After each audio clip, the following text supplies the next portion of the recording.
This is Percival. You might be popping in and out of the recording a little. Hello, my freaky darlings. I'm Zeffy Wings, and this is a place to empty the mind, reflect on the past, the present, and the future.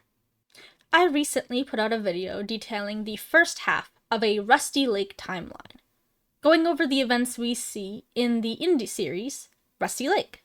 In that video, we get to see an order of events from 1750 to 1935, in what I called the Mr. Owl, Mr. Crow era.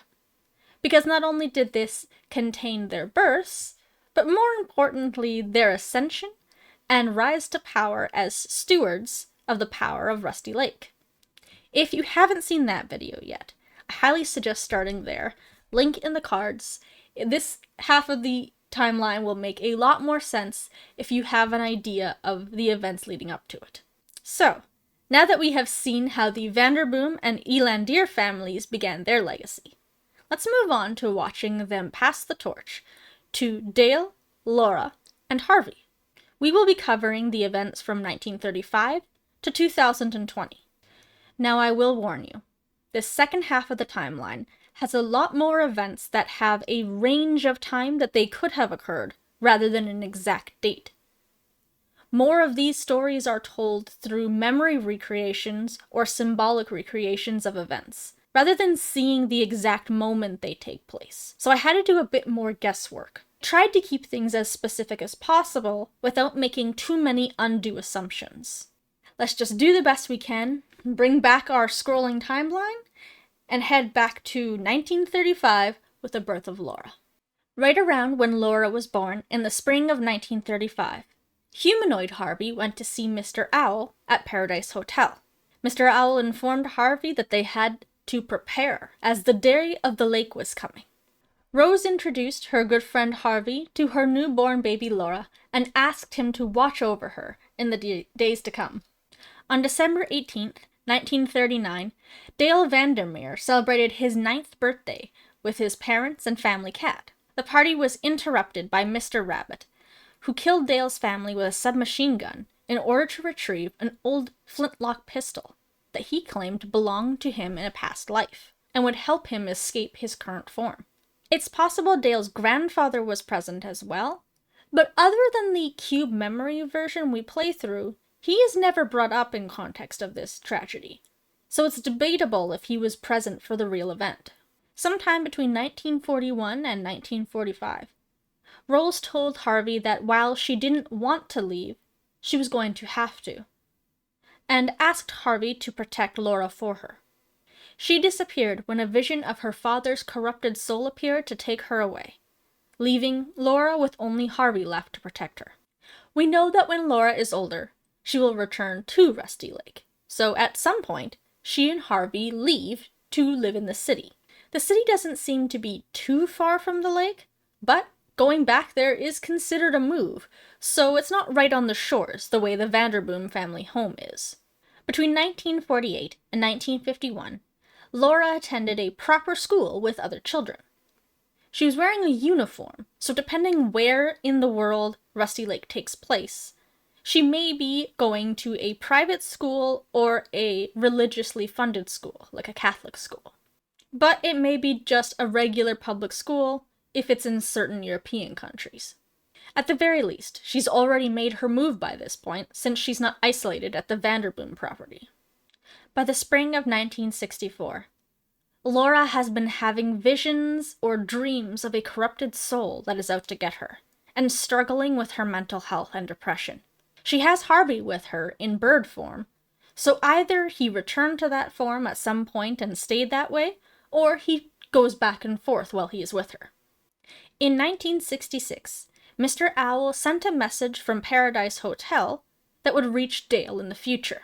He wanted to empower Dale to change the tragic events of his 9th birthday, or at least change his memory of them.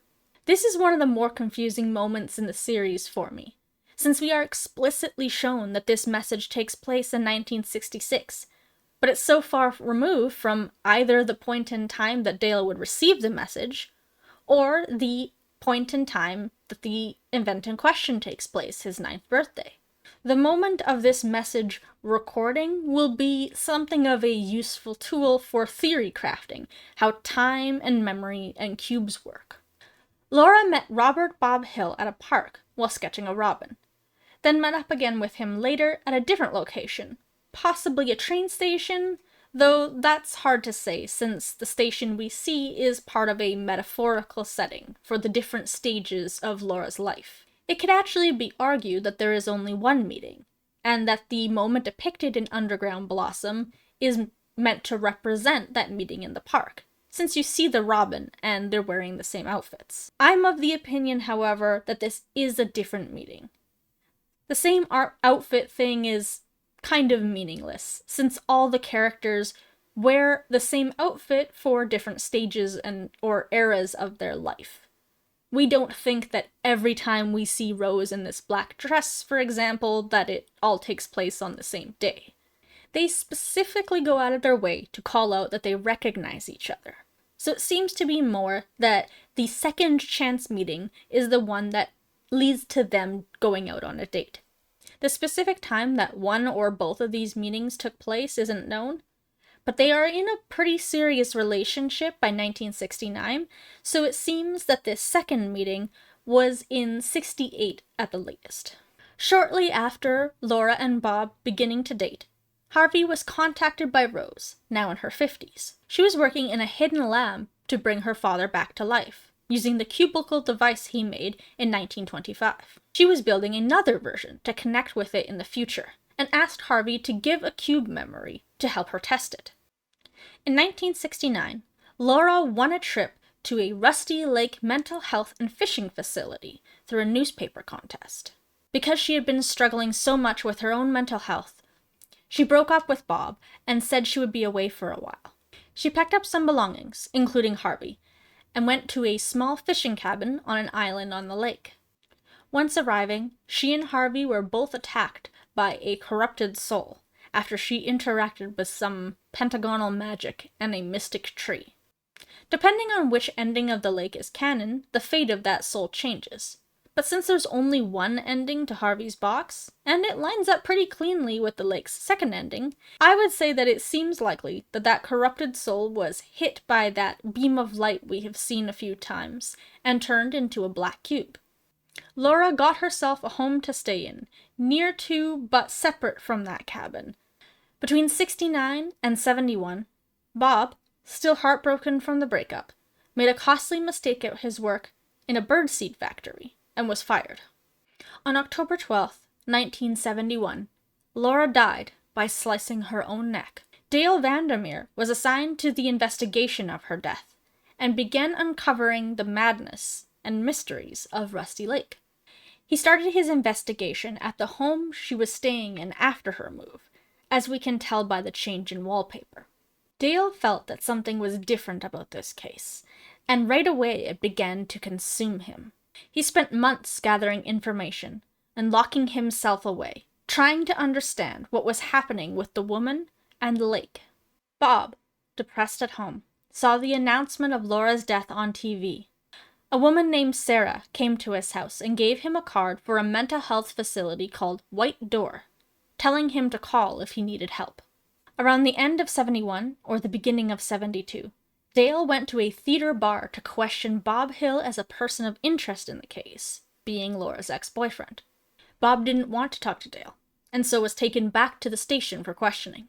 In lockup, Bob's soul became fully corrupted, and he escaped, killing an officer in the process. He left behind a black cube. Dale also saw a vision of Laura through the television set, which reached out to him and gave him a white cube. Those two cubes combined and produced a white beam, which hit Dale, and he passed out. Mr. Crow was once again in the human form of Aldous, and had visibly aged quite a bit, as well as having his mouth sewn shut. He was living with an unknown woman who was also rather elderly, both of them staying in a mill right on the shores of Rusty Lake. Aldous's actions, as we see in the mill, seem to have come from a few moments during the year of Dale's investigation. He was manning the phone number for the Fishing and Mental Health newspaper contest, and answered the phone when Dale called that number during his investigation. He saw the moment that Dale was transported by the beam of light, appearing in the nearby chapel with Mr. Owl. Dale woke up in the chapel, with 2 great altars on either side, and Aldous took a boat to him there. Dale cut Aldous's mouth free, which allowed him to turn back into Mr. Crow temporarily. Mr. Crow took Dale to the fishing cabin, and left him there with no other information. The entire area of the lake began to corrupt and twist, with Rorschach-like images appearing everywhere, and an antlered corrupted soul attacked Dale. But he managed to escape into a mystic elevator that took him deeper into the lake. There at the bottom, he found the forest that waits there, and entered the great white cube that sits in the middle. He was put into a machine inside of it. Meanwhile, Mr. Owl had arranged for Laura's body to be sent to Aldous for memory extraction. When it arrived, he put her into a machine, but it went wrong and her soul was corrupted. The whole lake began to change and corrupt in the same way it did for Dale at the cabin, implying these moments to be simultaneous. The soul killed the old woman living at the mill, and took hold of Harvey. Mr. Crow told the soul that its memories belonged to the lake now, and that it needed to leave, which worked. It disappeared and was put into the machine in the white cube. To be honest, the moment that I probably had the most trouble with the timing of was Bob's suicide attempt at the theater bar.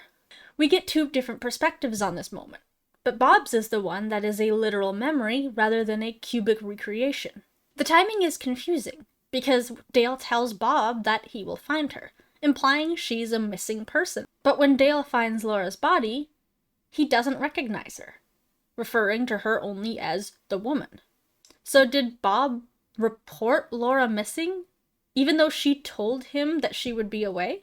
And if they were talking about finding her on the same day he made his attempt, why did he do so before she was even found dead? Was it instead, then, more like in Dale's memory, when he was being spoken to as a person of interest in the case, right before being taken into custody? It seems a little harsh for Dale to arrest someone who literally just shot himself, but I suppose anything is possible. Maybe then he made his attempt at the bar after escaping and killing his guard. Frankly, I don't really know. We know that Bob fell into a depression, drank a lot at the theater bar, lost his job, learned of Laura's death, spoke to Dale at least once, possibly twice, made a suicide attempt, was taken in for questioning, and killed a police officer while escaping custody. The exact timing and order of any of these events was really impossible for me to confirm, no matter how exactly it went down. No matter which way it went down, Bob woke up in the streets on August 13th, 1972, with his memories completely gone, or at least a little fuzzy. He found the card to the White Door facility he had been given, and called the number to be taken into their care and custody. The manager of this place was human Mr. Owl himself, Jacob, who did Bob's intake session personally. Dr. J. Grant was assigned to Bob's case, but fascinatingly, he was given that assignment on August 12th, 2 days before Bob was officially accepted into the program on August 14th, and a full day before he even called to be picked up and brought there. Bob's case was declared to be extremely valuable to the organization and given security level 5. Bob stayed at the facility under the care of his nurse Sarah, while at night the doctors used machines to study his memories and bring them back to him. He recalled Laura breaking up with him, losing his job, learning of Laura's death, shooting himself, waking up in the streets, and then, further back, meeting Laura for the first time in a park. On the night of the 16th, he woke up in the middle of experimentation. The next day, he tried to escape, but failed and was placed in isolation. He became fully corrupted. Sarah could no longer stand watching Bob suffer and get worse just because they needed his memories of Laura. She went into the device and erased Bob's memories of her, despite being explicitly told that they must avoid losing them. With his painful memories gone and no longer being experimented on, Bob was able to begin his recovery process, finishing at White Door on the 20th. He went on to write a book called False Accusations. Sarah went into the facility basement and freed 10 additional captive patients White Door had been working on. They escaped across the globe with black cubes in their possession. In the winter of 1972, Aldous went to a cave on the shores of Rusty Lake. Inside, he met with Jacob and extracted remnants of the elixir from the excrement of the dog who also consumed it. Both he and Jacob retook it, turning back into Mr. Crow and Mr. Owl respectively. Mr. Crow then took a submarine vessel and traversed the lake, retrieving 3 cubes of Laura's memories. A white one of her and Harvey on the shores of Rusty Lake, a black one of the moment that she took her own life, and a blue one of time itself inside the seasons of her mind. He took these cubes back to the Great White Cube in the lake's forest. Dale and Laura, meanwhile, had been in journeys of their mind inside this cube. Laura relived the seasons of her life, her depression, her suicide, and her encasement in the cube. Dale had awakened in the paradox room, repeating loops until he learned everything that he was supposed to learn while inside. He encountered visions of Mr. Crow, who helped him self-reflect, and Mr. Owl, who told him that he needed a successor to be ruler of the lake. He also saw visions of Laura, and was told that he could sacrifice himself to save her somehow, and that one of the 2 of them would die, and the other would become enlightened. Mr. Crow, meanwhile, used the black, white, and blue cubes from Laura, and put them into the machine to combine into 1 gold cube. He gave it to Dale, who also found a gold cube inside of Paradox, and could finally leave. Dale took the gold cube, and began traveling up a new elevator towards Paradise Hotel. While in the elevator, Dale revisited some of his own memories in the forms of cubes. He revisited his memory of speaking to Bob in the theater bar, also receiving more messages from Mr. Owl through symbolic stage play there. He saw his memory of his 9th birthday, of Mr. Rabbit killing his parents and grandfather, but then received the message Mr. Owl sent him in 1966. He used the tools given to him to produce a blue cube and change his past, giving his grandfather the old flintlock pistol to shoot Mr. Rabbit first. Mr. Rabbit died in this version of events, becoming a tree. Since we have not seen anything of Dale's life as a result of these events, we don't have any way of knowing if this truly changed the past in his own timeline, or if this created a new timeline in which these events occurred, or if it simply altered his memories of what happened. Dale continued to ascend towards Hotel, just as Harvey saw in his vision in 1893. In the winter of 1981, Laura, in her own mind, fought through her memories and found herself a blue cube, which allowed her to go back in time within herself, preventing her own death. This may have been influenced by outside help, such as Harvey gathering elements in the metaphorical underground blossom, and her mother's own blossoms in the lake's forest. She woke up and met with Mr. Crow, who declared her ready and took her up the same elevator shaft that Dale took, saying it was time for her to ascend. In 1984, Rose established contact with the memory cube her past self arranged back in 1926, using a new cubic device that she had spent this time creating. She was able to use her device, and the one her father made, to combine a cube from the past and the future to resurrect Albert Vanderboom. She also created, in this process, a gold cube. Albert merged the timelines, and Rose's past and future self met in the lake's forest and became a tree. But unlike the other trees we see in the forest, hers blossomed and seemed to connect with her daughter in 1981, helping her ascend. From here, we have a few snippets left, but for the events of our main cast, that's all we know so far. We don't know what happened to Dale or Laura after ascending in the elevator, and we don't know if this day of the lake has arrived yet, or what happened in it. Still, let's finish up the rest of what we know, and we can start using this information to piece together some theory crafting. On April 18th, 1995, the White Door facility finished their cube locator system and activated it to begin tracking down the 10 cubes that went missing in Sarah's outbreak. On January 21st, 2000, Dr. Horn attempted to access Bob's file, but was locked out and told to talk to the manager. The next day, he was found dead in a park, with a black cube found with him. In 2001, another clinic dealing with memories and the recording of memories, called Best Kept Memory, was established. They offered services of memory extraction and storage, and a database of memories kept on VHS. In 2004, a group of hackers gained access to the database of Best Kept Memory, which made the news on December 20th. Chad Brunswick, the marketing director, assured the public that this vulnerability had been fixed and that the memories of their clients were safe. At an unknown date later, Albert found and killed Chad.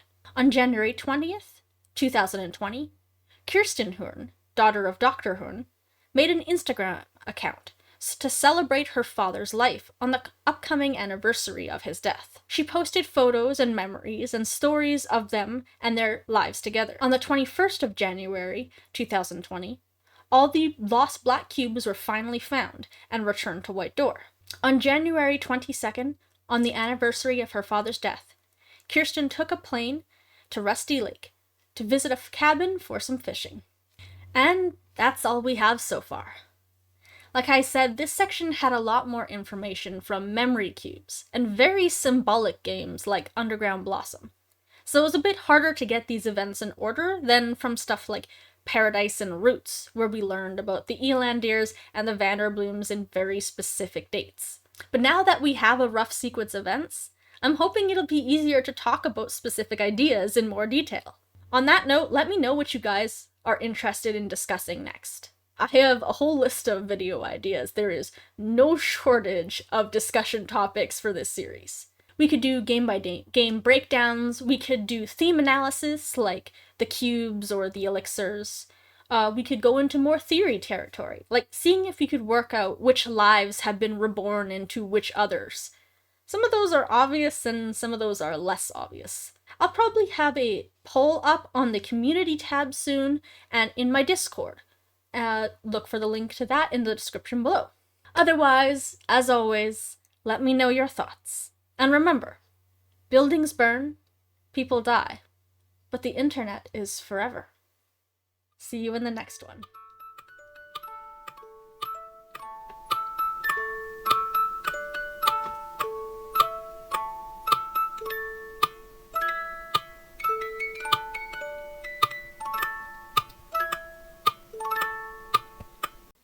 It was put into the same machine.